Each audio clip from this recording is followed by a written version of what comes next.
battling for supremacy to win the soul of this country. Lucia in one corner, Helen in another, in this unrelenting struggle of good over evil. Lucia have good name, Helen bears the shame. We'd like to welcome to our studios here at Calabash TV, Mr. Brown, TC Brown. Welcome to Calabash TV. Good, sir. Thank you for having me. And it's the season. Yes. As yes. they say, we're getting into the flow of things. It's my season. And it's your season.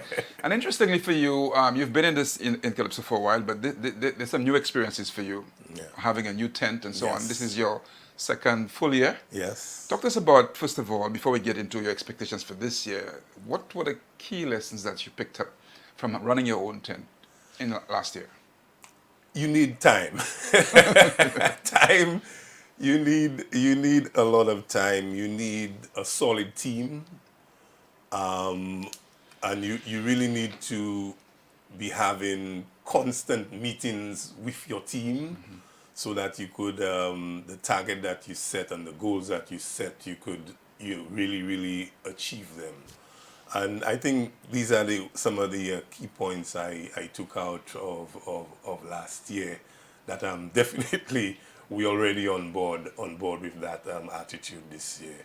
And the time you're talking about means that as soon as the last notice struck on the Calypso finals, or even before that, you need to give whatever it is that you plan to do. You need to give yourself sufficient time in terms of the planning, the execution. You need to give yourself enough time, so that would put you in a position for better results. So you spoke about team, time and team. Yeah. How critical is it? And give us a breakdown of the teams, because obviously you're finding out as well, and you've known that there's a lot of different teams involved in it. You have the performers, you have the songwriters, you have the bands, you have the business people, you have the stage management people, then you have your fans, Yes. and there are a lot of teams. Talk to us about how did that work out for you in terms of identifying those teams and getting teams to perform? Yeah, good one. It a very wise person who's sitting opposite to me told me, don't get bingoed out. And I never forget that. It's Bernard Fanis. I remember you telling me, you giving me that piece of advice, which I took very, very seriously when I mentioned to you that we were doing the tent. And we need people, we need different people around us with their strengths in order to achieve what we're looking for.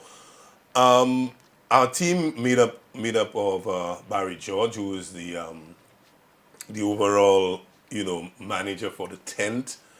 He was very, very critical in setting us up.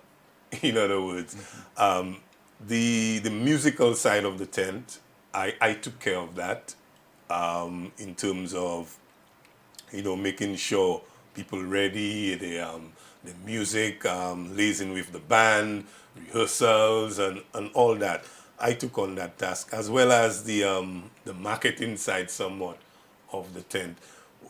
We had Blaze in there doing almost everything, directing the artists, which is very, very critical. How we're going to keep the artists together at the same time. The management side, of the tent have to be going as well. The artists have to be taken care of. Blaze was very, very instrumental in taking care of that part, because we needed to do workshops with the artists, make sure they were ready for stage, find out their weaknesses, and generally just take care of everything they needed to put them on that stage for last year.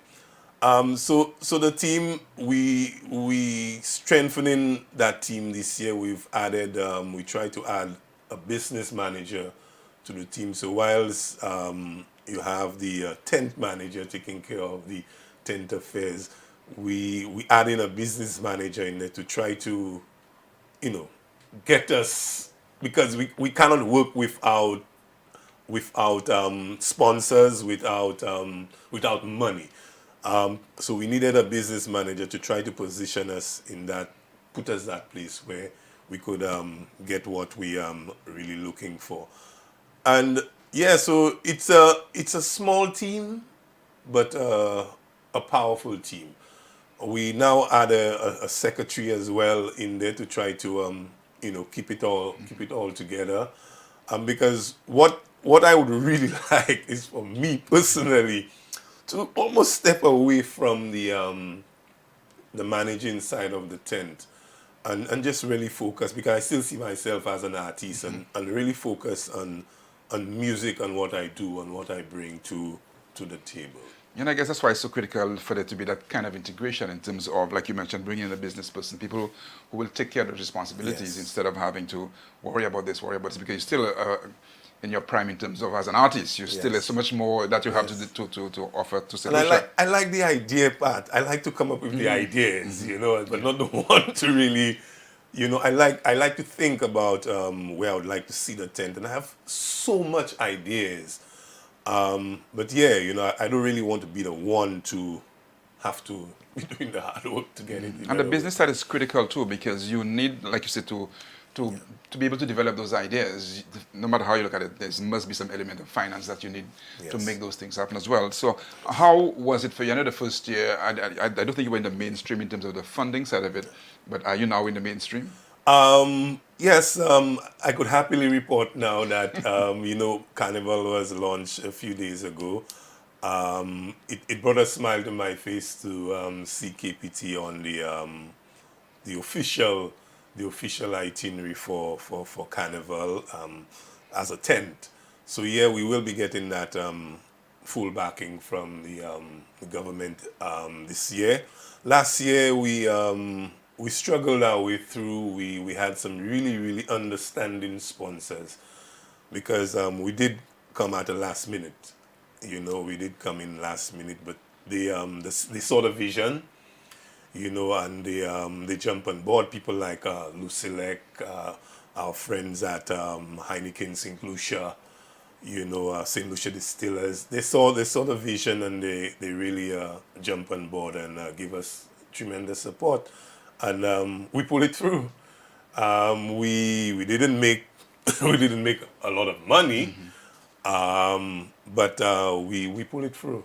Yeah, I mean, once you're able to break even in your first year, that's a tremendous achievement. So kudos to you and your team for making this happen, because normally you don't want to be operating in a situation where you're falling back and you constantly have to find money to pay off debts and so on. Now, so we're 2023 now. I think we're slowly, eliminating all the COVID restrictions and so on. So things are sort of technically back to normal. Give us an idea of your setup now. Do you have new artists? So when you go around picking a team, what's the process? We stay open. We try to go to a lot of the events where showcasing singers. We did a lot of the karaoke runs as well, just monitoring people. We sent out 1-2 invitations as well to people we thought if they would be interested in joining our organization. This year we have 1-2 new artists, more female again. That's not a bad thing. Not at all, and I'm loving it, because sometimes you have to let things take their shape. And considering we're still looking for a female ambassador. There you go.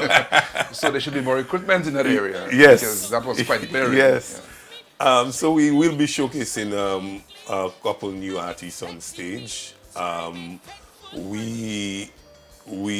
Those we had last year, the majority of them will be there. I think just one of them, the generator, who had to take on a job overseas. So she won't be part of our cast this year. But we have a solid cast, and I'm really, really looking forward to seeing them bring it on stage. We've been doing lots of work. We haven't slept throughout the year. We did a Creole album. We did a Christmas album, and yeah, we've just been busy in studio preparing for 2023 Carnival. Talk to us about the focus on writing, and do you also, because you said you're recruiting singers, are you also recruiting writers deliberately to up the quality and presentations? Yes, I in KPT I say I like to start the bar with me. I like to start it there, and that's where I want to see all the members use me as the bar and fly it up if you want. We've been having conversations with a lot of different writers, some of the seasoned writers. Suku's been involved, who made contributions to different artists in the in KPT as well. So it's not going to be me singing Suku songs this year. You know, I'm very excited for Lennon Blaze because he's done quite a lot of writing this year, almost like 6 to 7 songs. Wow. And the standard is pretty high. So I'm very excited for him to really showcase himself place himself as a prolific writer. And a few of the writers we've made contact with, and they have given us songs. Even the great Poppy as well. We'll be having his material, showcasing his material on our stage this year. How much concentration are you putting on the music? I know TC, from the time I know you from early, you've always sounded different in terms of your music, and that's obviously your influence as a musician in so many different ways. Because there's sometimes the criticism that there's a certain familiarity, you know, with some of the music. How much concentration is there on making sure that the music is exciting, entertaining, engaging? A lot, and I start with me again. I open up my production house, Shanga Productions, to KPT. So all our members have access to studio, and we've been having studio time. We've been approaching every single song as a song. And so we give them that time in studio where we can develop the song. So the song could be what it really supposed to be. We spend a lot of time. I spend a lot of time in the music. I'm involved in every single song that's passing through KPT. We listen to the arrangements, from the key of the song. Are you singing it in the right key? We judge everything. And I think for the few months we've been in studio, it gave us that opportunity to really work on that craft, work on the music, make sure the rhythm is right, the singer riding the rhythm right, and all that. So taking the music seriously, it's on a high level.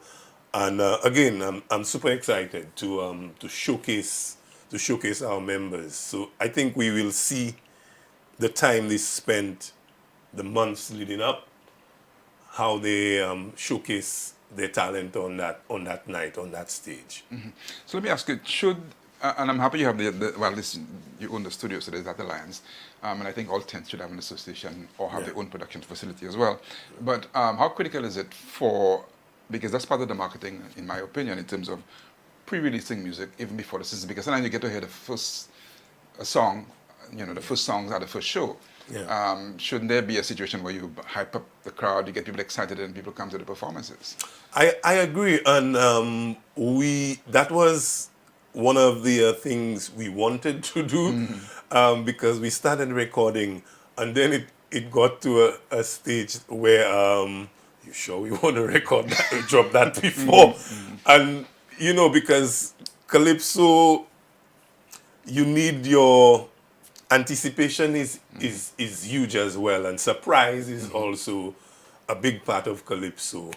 And there's also the little thing that's running in the air where, boy, fellas might just start running and write songs similar to yours. So it's a mixture of all that. We were somewhat prepared to do that and we decided, you know what, let's just hold it back. Have a big reveal. Yeah, because some of the songs are powerful, you know, in its own way, and we have to, the element of surprise is very important. Yeah, but I think sometimes a tease, even if you don't put out a whole song, Yeah, a tease will be helpful in marketing, so at least people can know, you know, we'll definitely need to come and hear the rest of this. Agreed. Yeah. Agreed. Yeah, maybe we just might, because we're planning on visiting the Marian home this coming Saturday. We're doing a mini concert for the those who stay there, and some of the new songs will be attempted there as well cool. in that small space. So the artists have all said they're gonna try the new song, even if it's a verse and a chorus, just to get that feel. Hopefully we could have little footage of that and we could share. What is moving forward now? So we're about to start the season. We had a launch, which was a very successful launch, and I guess we'll have a little time out for jazz, and then immediately after that everything gets going. But you've been in running for full pace for a while. But is there anything? Because I know there's a million challenges that the tents have, just putting on a national performance and so on. I mean, conversations leading up to it. Are you a little more optimistic this year that things are turning around the corner?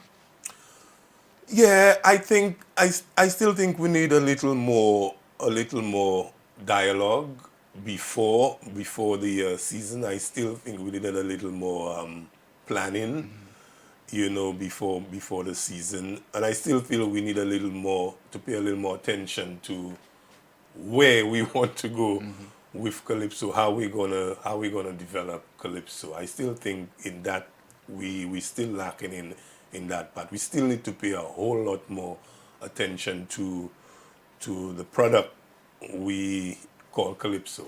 I think we need a little more attention in that.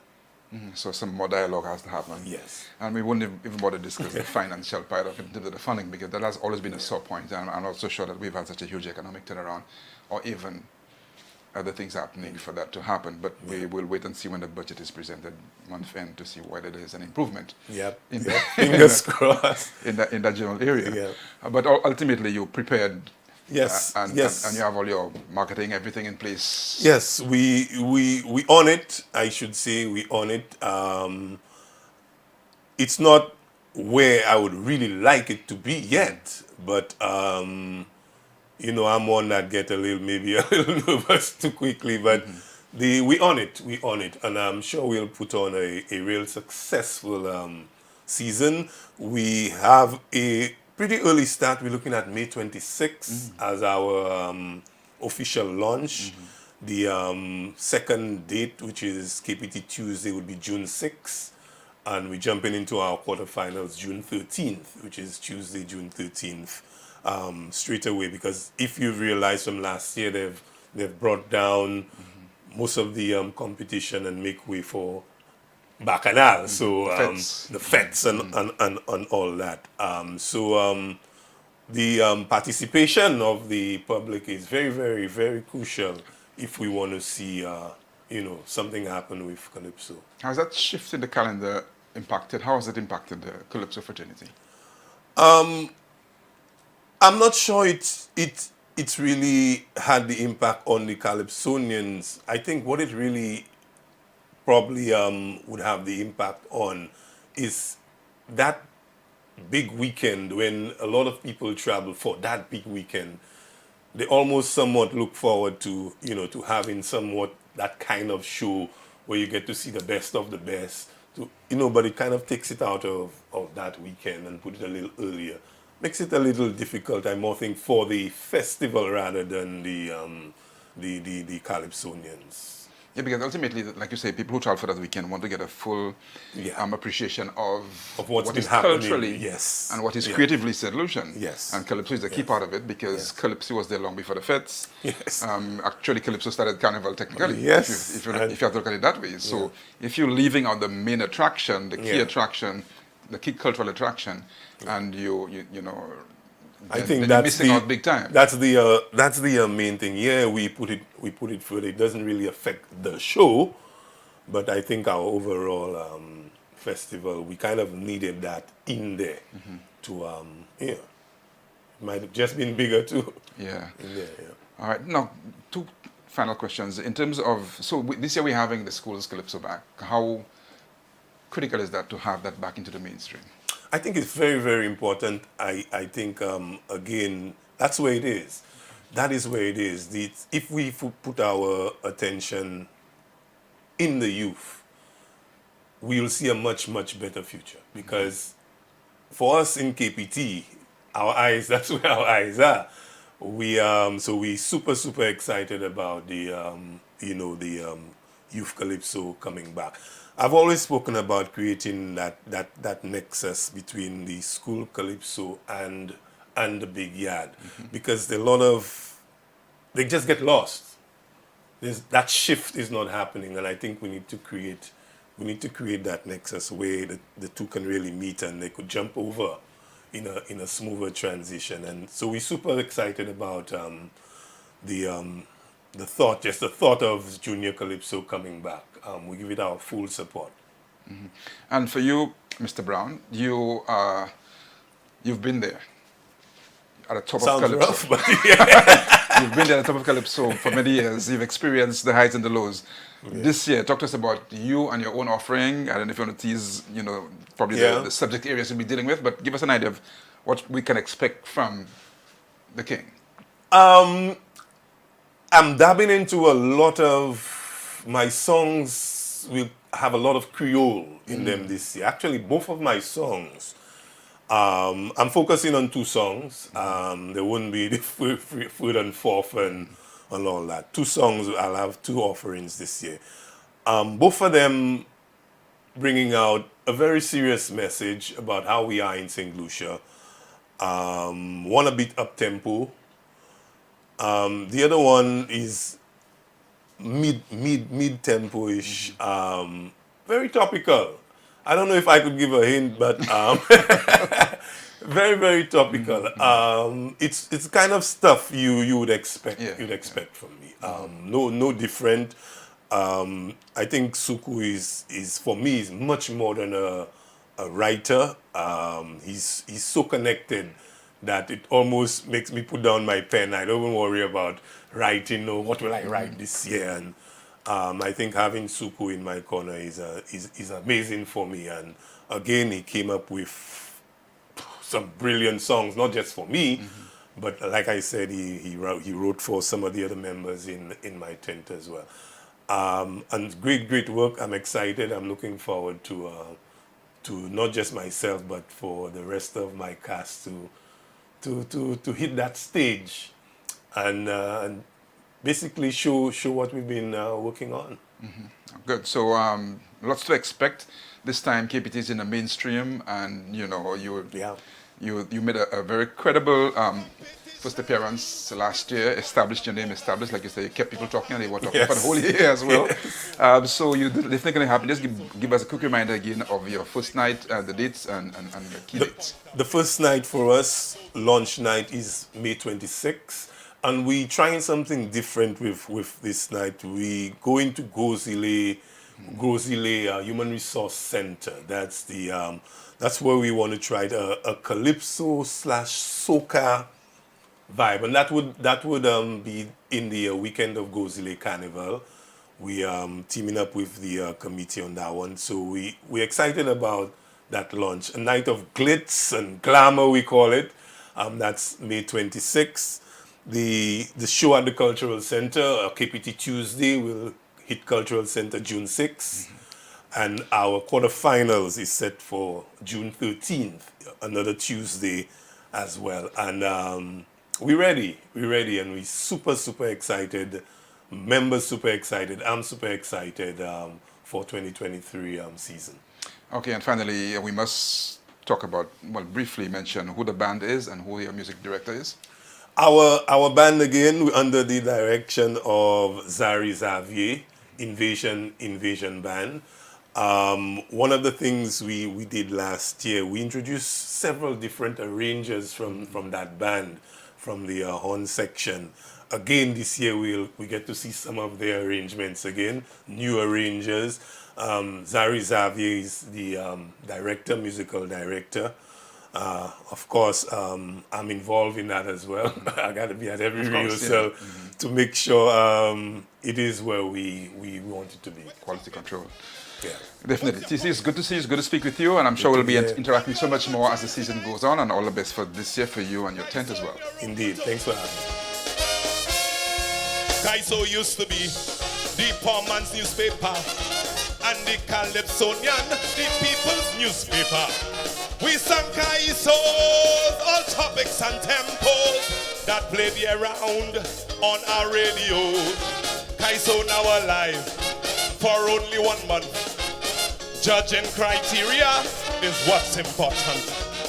Competition is the point of focus. For Calypsonians, it is boom or bust.